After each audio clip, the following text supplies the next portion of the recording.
Now, here we are on what is it? Tuesday, Wednesday, Friday. Oh, this is a Monday. Yeah. How's it going, Jude? Ah, that's a bad Pat. You were telling me that the winds of winter are beginning to sweep across Burt. Yeah, Jude, I'm looking out here, and now it's eased off. This morning it was actually quite breezy. This is North Donegal, and I love. There's a sort of trees all around me, as I keep telling you, and any wind you can actually hear the wind. There's sort of gusts every so often. So this morning, there's definitely that. I think we've sort of gone from summer to sort of almost winter without missing the autumn, if you know what I mean.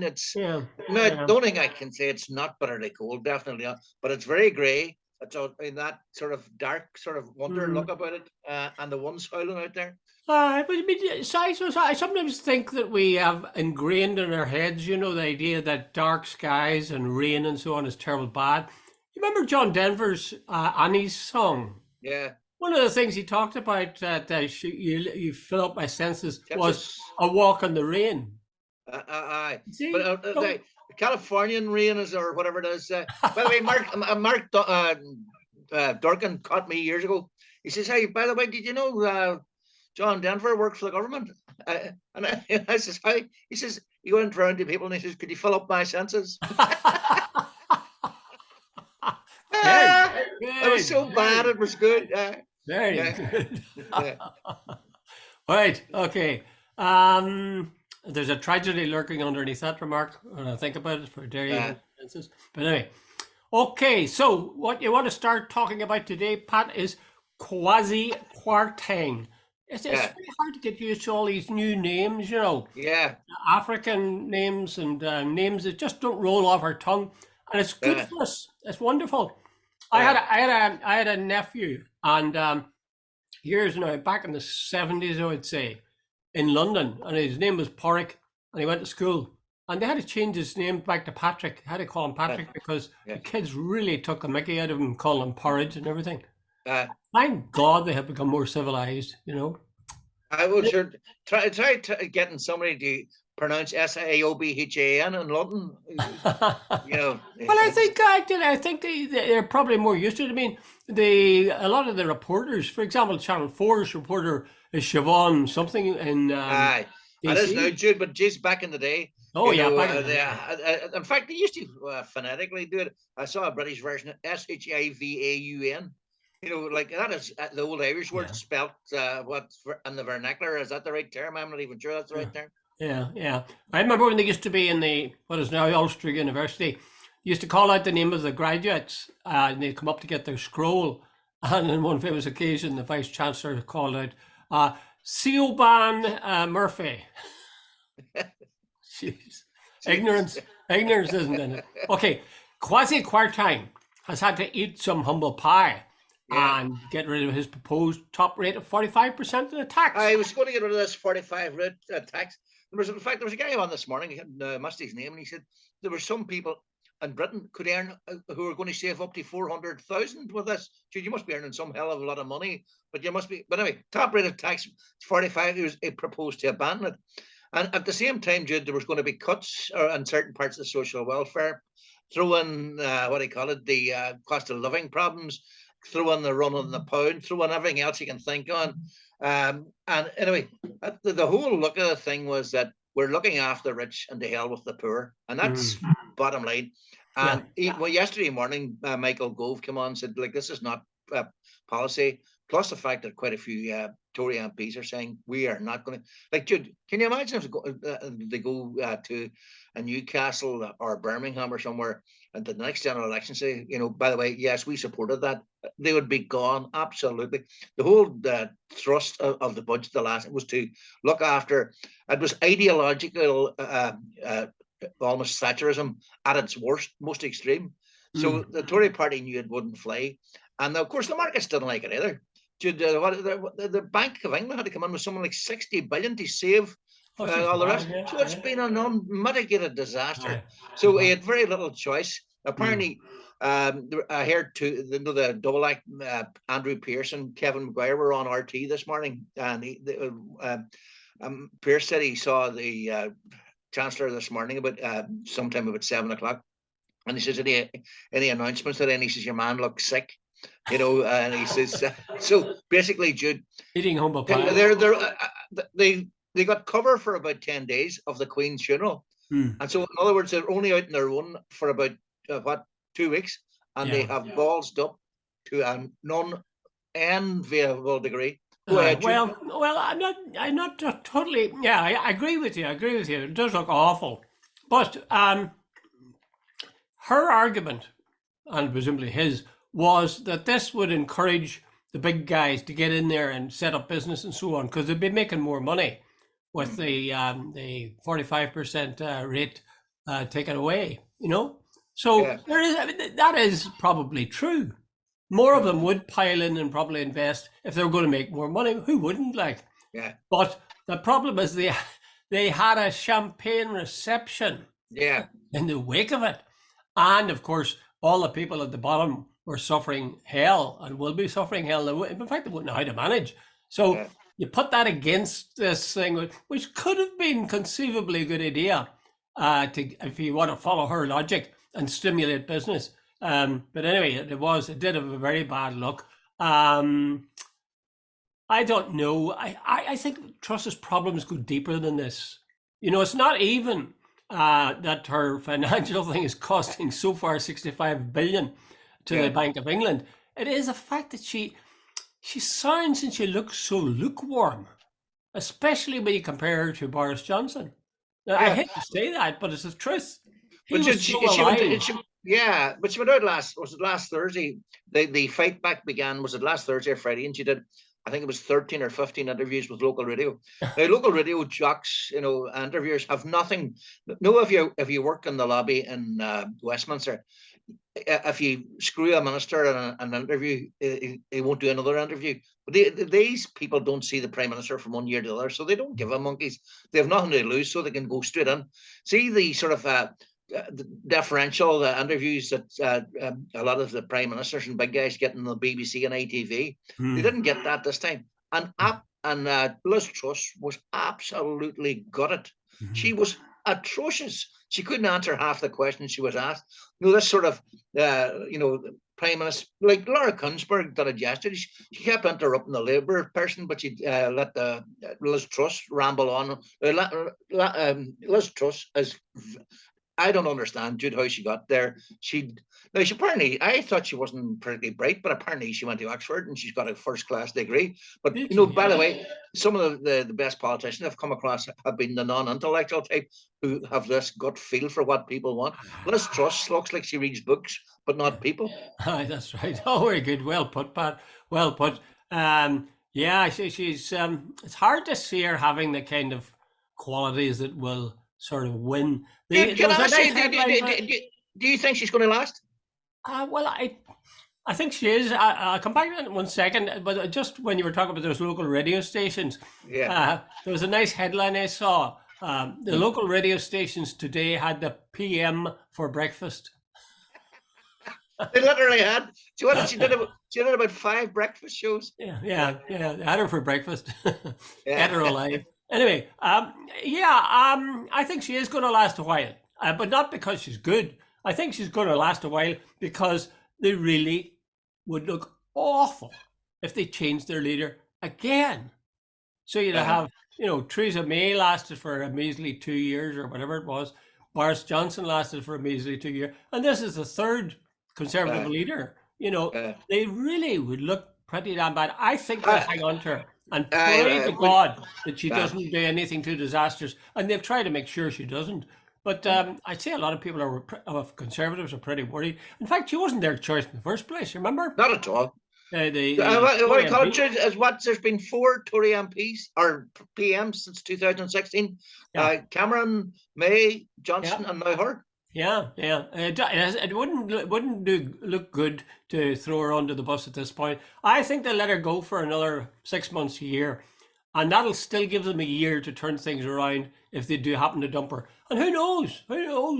Things could change. She could get lucky. I mean, in some ways, you could say it couldn't get any worse. Britain's an awful bloody state, so maybe she's doing something different. Would move things on. Who knows? It's all capitalism. But yesterday, just go back for 1 second. See, yesterday she was asked by Laura Kuenssberg, who came up with this, and did she consult with the cabinet? And she says, no, it was the Chancellor's idea. Now, Jude, there is always the first sign. There's a bus, and I'm throwing you under it. It was all his idea. The only thing about it is the problem for her is the buck stops with the top person, and without question, she and Kwarteng had been discussing this for weeks, and so they wrote a book about it. Britannia Unchained. So in other words, she is sort of the very much ideologically aligned with Kwarteng. They're both former sort of finance people. She was an executive of the Shell account. I think Kwarteng worked in some big finance house. But Jude, getting back to your point, he went along to a dinner or a function, hedge fund managers, where they all had champagne. And by the way, they said at no stage did he give any details to these people. Like I know any insider trading, I'm going, yeah, right. Yes, they certainly have had a very bad start. I don't know. I think they'll survive for another while. I wouldn't put their headstone up yet. I think they'll survive for a while. But the question is, will the populace of Britain survive for a while with the coming winter and the situation they're in terms of inflation, in terms of cost of heating and the cost of eating? There was a run on the pound. The International Monetary Fund rebuked them. They had the Bank of England had to step in 60 billion. Where's the party of fiscal rectitude and competence and all this? The Tory party. Dude, it's been an unmitigated disaster, and you sort of shied away from them. But the optics of it are unbelievably bad. Yeah, but the reality is terrible. I really don't know how they'll get out of it. Now, that's not to say that the south of Ireland won't have similar problems, and we here, as part of the UK, will have problems. But they really are in such a deep hole. But I mean, it's hard to. I mean, Mick Lynch talks about that. That people simply can't do the kind of things that they need in order to live a reasonable life. Yeah. But not only do they have to have a raise in their pay, but they've got to have a raise in their pay that will cover inflation. And if inflation is ripping along at 10, or maybe it'll come up to 12%, and you're getting a pay raise of 2%. You think they're going to get a 12% pay raise? Not a chance. Not a chance. So it's going to be rough. I mean, you could see something kind of catapult. But maybe the Brits deserve all this. When you look at, and I'm not going into a big ideological debate, but France, because of nationalised energies, they're up 4%. Look at Norway, Sweden, and Denmark, and I think Finland. I'm not sure about Finland, where a lot of these things are very much state controlled, and the sort of bump isn't half as heavy as it is in Britain. Everything in Britain, the rails, the waterways, the energy companies, all privatized, all profit taken for the private individual, and if you take a train from London to Edinburgh, it costs more than that than flying to Russia or America. It's unbelievable. Yeah, I mean, it seems so obvious that nationalisation of essential utilities, like air and water, and transport. And yet, the Tories have managed to make the idea of nationalisation sound bad. Images of miners and police and riots and God knows what. They've got that into the public's head. But I have some glimmer of light with guys like Mick Lynch coming out and talking sensibly about it. So maybe the tide's turning. About 13 years of, or at least I have had 13 years of the Tories, and maybe people are just getting a bit sick of them. Anyway, let's move on to the next one. This is that fine man. I thought he was somebody else, actually, Steve Baker.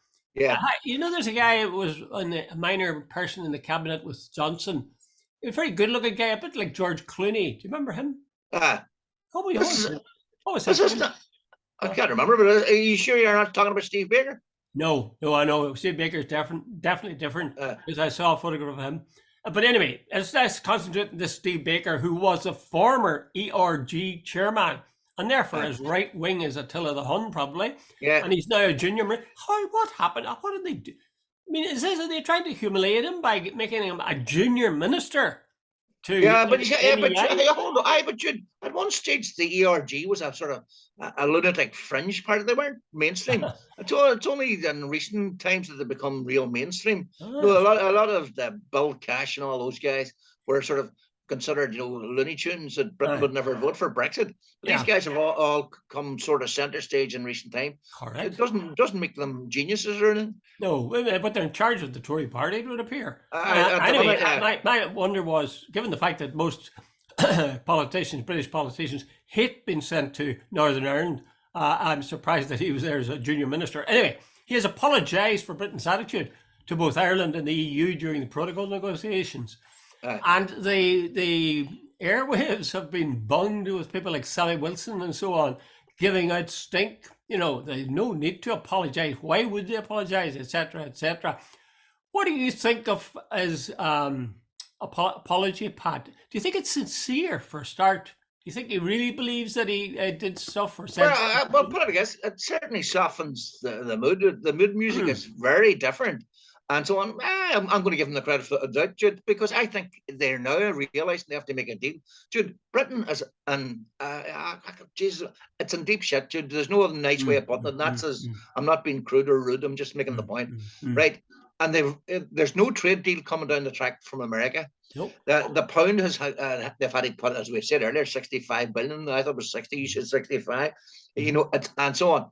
They need to start mending fences with the EU. And right, I heard Sammy Wilson on Talkback today, and I read on Twitter, Kate Hoey, they're both singing from the same. And what about the Irish Republic? The Irish Republic should owe an apology to people here and all the rest of it. But, by the way, let's address that one for 2 seconds. Irish Republic most certainly does not owe anybody an apology. The people, they claimed that Leo Varadkar started this whole thing by threatening violence or warning of threat of violence. Varadkar simply followed what the PSNI had warned about putting a border on Ireland. Well, I think we all know that. We all know that. That's I know, but he didn't start it.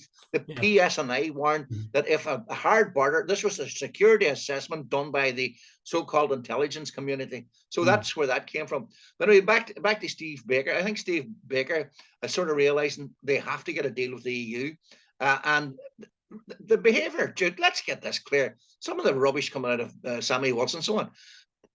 The EU made a deal with the UK. The EU did not walk away from that deal. The UK did. They brought in a bill, which they say they are going to rush through Parliament. It's going to rip up the deal that was originally made. The last Secretary of State, Lewis, he said they were going to break the international law in a sort of a certain way, and so on. They told their attitude to EU. They took no concern about Irish issues, despite the fact that Simon Coveney said, "Look, this is a major issue for us." Where the tectonic plates of the EU and the UK meet, it's on the island of Ireland. No, all those were genuine concerns for the Irish people, and the UK. Boris Johnson just basically said, "Bugger it." And the final thing, Jude, as was pointed out by Tony Connolly on RT this day, the UK walked away from negotiations before the Northern Ireland elections. They walked away on the 11th of February, and there have been no negotiations with the EU since on the protocol. That's how much interest they had in it. I think you have to factor in the fact that the Tories really find the Northern Ireland matter sort of a nagging toothache that they wish to God they didn't have. And I suspect that's part of the reason that Baker has put out this sort of friendly signal, is to get shot of this bloody thing. Besides, they really detest the DUP. They have nothing but absolute contempt. I mean, Sir Geoffrey was asked why were they not over at the Conservative Party conference, and he made noises. I forgot what he said. He hadn't the money to go, or he forgot to get his ticket or something. But for whatever reason, they weren't at it. And the reason was, if he'd gone, I think somebody would have cut the head of him for creating all this bloody bother and making things difficult. All that said, though, it's still a tricky number because you've got this problem with goods coming from GB to NEI, as I would call it, Northeast Uh, Ireland. Now, they might beat that one because they talk about the green lane and they're talking about technology and so on. I think with goodwill, they could solve that one. But there's another one. And Sammy Wilson was talking about it today and saying even they solved the commercial thing. There's a question of EU law applying in the north as distinct from anywhere in the rest of the UK. So yeah, I don't know if that one will be got over easy. yeah, I don't. So that's one I heard him on today too. The point is, where anywhere that the EU have a vested interest, they're saying the EU laws apply on the basis they're saying no outside court's going to make decisions based on what their interest is on the basis that the EU are the people who are responsible for the area. Well, the answer, how that's decided, in my opinion, how that's decided will be how the people on the mainland respond, the politicians on the mainland. If they can live with it, if they can live with the fact that in the background somewhere there is an EU court that could be, apply a judgment to the north. If they can live with that, that's fine. That'll be enough. Because if the only people who are holding out against it is the DUP. The DUP is a minority of a minority because in the vote for the Brexit, the North, 56% or something. And now he's saying that we can't have this European court. I kind of understand why he does it, but he's really on a hiding to nothing. I'd say a strong majority of people in the North, if that's the only problem, they'll go along with it. Yeah. Well, Jude, as you rightly pointed out, 56. The population of the North, I think, is something like 2.9% of the population of Britain, right? Something like that. That's you're right. And then we move on a bit. Of that 2.9%, 56% of that 2.9 voted to stay. So the DUP, talk about the tail wagging the dog. I think it's the tip of the tail wagging the dog. And Jude, let's get this clear too. Remember Dominic Clemens, or not Clemens? I keep calling him Dominic Clemens. Dominic Cummings. Oh, Cummings. Cummings. Remember his? Too many Dominics. Too many Dominics. Dominic Cummings said he didn't give a monkey, though he used a different word than that. Yeah, that's right. That if Northern Ireland was dragged out to sea and submerged. Now, Jude, he was the key advisor to Boris Johnson. If he is any way reflective of what the thinking is within the upper echelons of the Tory party, if I was Jeffrey Donaldson, I'd be looking for a compromise pretty quick. Pat, I think every Tory Prime Minister, and what's more, I would say most of the Labour MPs, which secretly in their hearts they wish the same thing. They wish to God Northern Ireland would just disappear somewhere. Because Dude, I can well, over the years, back in my other life, I met quite a few of the Northern Ireland ministers. And see, when you got talking to them privately, a lot of them detested unionism. They really did. There's one Secretary of State. I was sitting chatting to him one day, and it actually took me by surprise how much he hated them. He thought they were bigoted. What do you call it? Belong to a different. They should have been all taken back to the 17th century. I'm serious. I know. I can well believe it. I'll tell you another thing. I bet many of the DUP know that in their hearts. Yeah, they're aware of the fact they've been despised. It's a terrible. I keep thinking of it as a lover or a suitor. Going again and again to the unrequited, girl, and the girl keeps kicking them in the teeth. And they come into the room in their hands and knees, and she kicks them again. Sad. By the way, when you mentioned 2%, that thing about the 45% taxation being removed, ideally now that they've put it back in place, it only accounts, they say, for 2% of the programme which trusts and Kwasi are putting together. So they said that it was such a minor part but it was such a distraction. But Jude, hold on, that it's not the money, Jude. It's the whole ideology of it. And that's what's the big issue. Yeah, for sure. But I'm just saying, just because they've managed to get a small victory, those who are opposed to the Tories have got a small victory or opposed to Truss and Kwasi.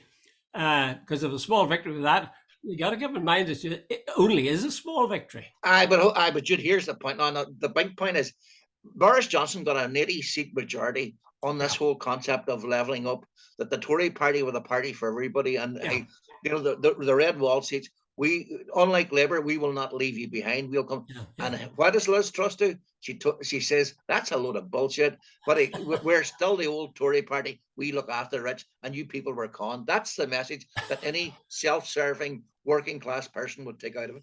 Yeah, I think if I were sort of summing this up, I think you'd say the present time is not a good time to be a unionist. Yeah. One way and another.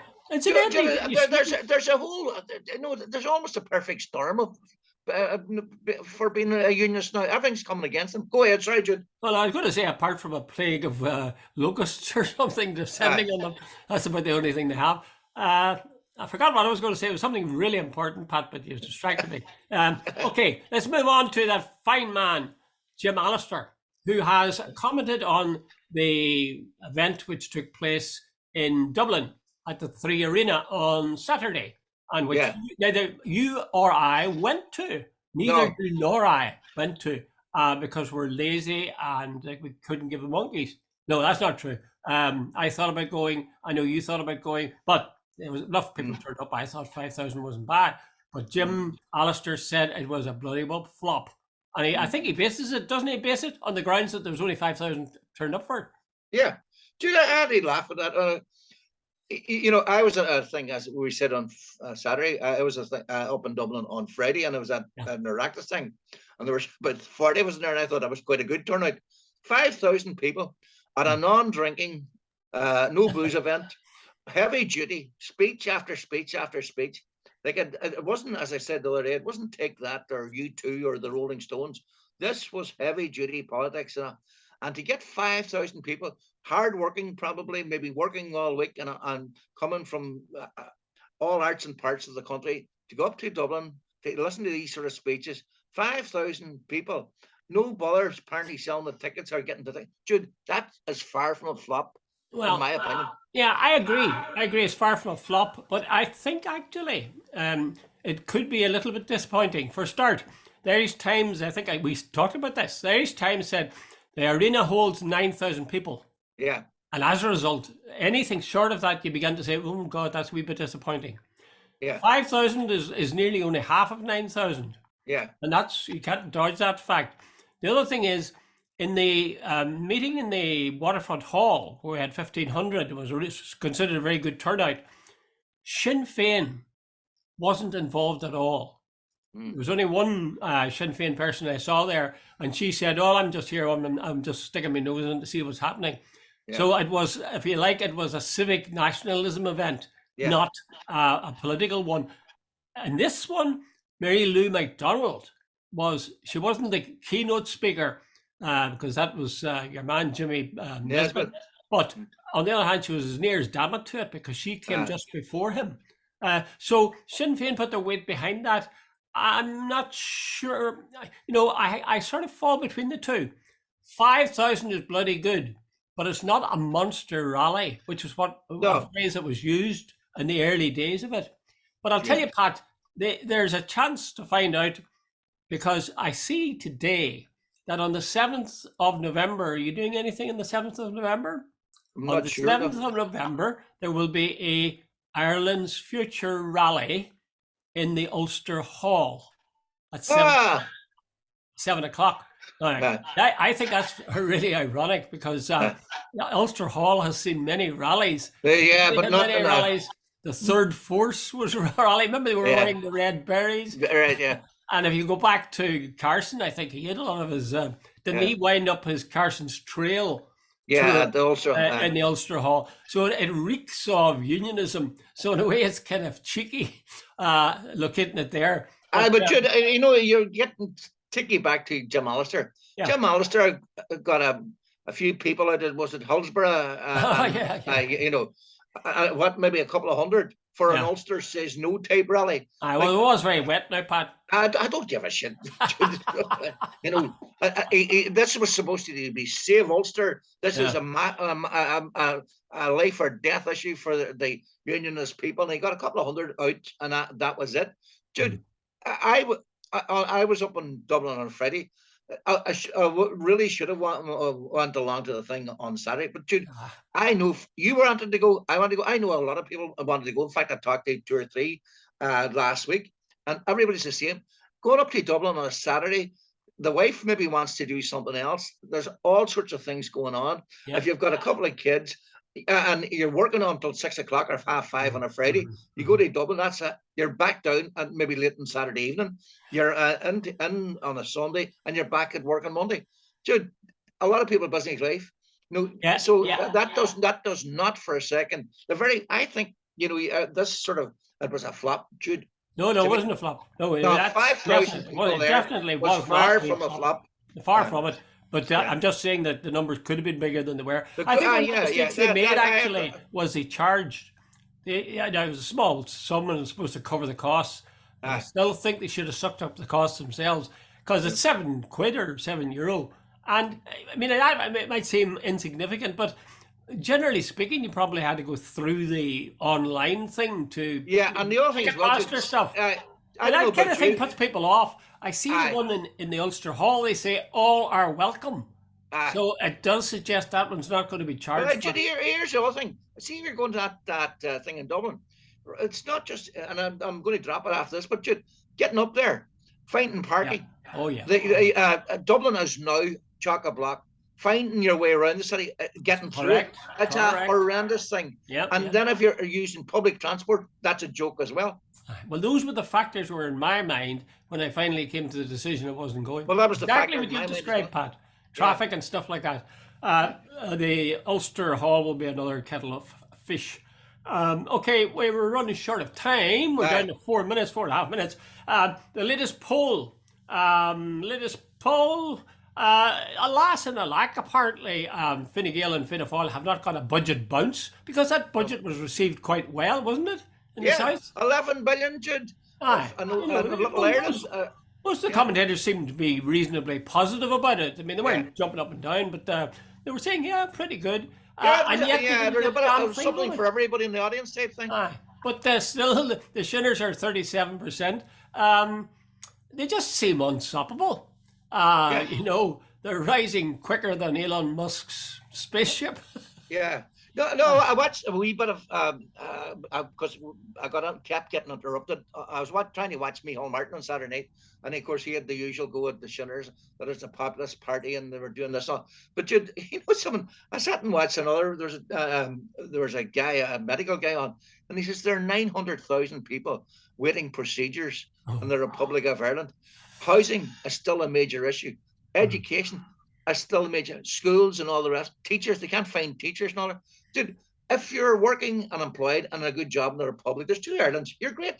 This is a great little country. Yeah. If God help you, if you've got scoliosis or got leukemia or something, and you need an urgent appointment, by God, it's not so great.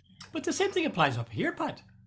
The same thing applies up here. If you've got some serious disease and you want it attended to, you'll have to go private. Yeah. You could find yourself waiting for anything up to 2 years. Yeah. So you know, it's a similar Jim, problem. let me tell you something.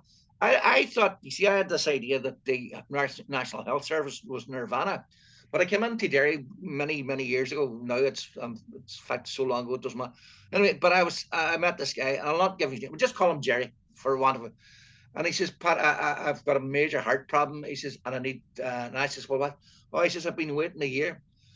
I met him maybe another year later, and nothing happened. But Jude, the next time I actually met his wife, and I said, how's Jerry? She says, Pat, he died. Oh God. He never got the heart treatment that he needed, and he died from. Dude, that's about 30 years ago. And I thought that at the time he was waiting 2 or 3 years for something like a heart bypass or stents or whatever the hell these things are. You know, I'm not sure, Jude. I think the National Health Service is like Christianity. It's a good idea. Yeah. One that hasn't been put into practice very much. Okay, we're down to 2 minutes now, and we can't possibly end on that sort of sad note. I was going to say just before we leave it very quickly, I think Fianna Fáil and Fine Gael's problem now is, do they go for it any time before 2 years' time and avoid the bloodbath that they're going to face in 2 years' time, the way things are going. No, they've no choice. Or They if have they to go now, they'll definitely have bloodbath. Yeah, that you just took the words out of my mouth. So bloodbath now, bloodbath later. Blood now. Although at the same time, don't forget events, dear boy. Events. So I know. I suppose Well, events might come their way. yeah, kick it down the road. Okay, we have 1 minute now to talk about Eric Ten, your friend Eric Ten, the manager Yes. of Man United. I watched that game. Did you watch it? Yeah, I watched a bit of it. Against Man City. I watched the whole game. I thought in the first half, I thought City were fantastic.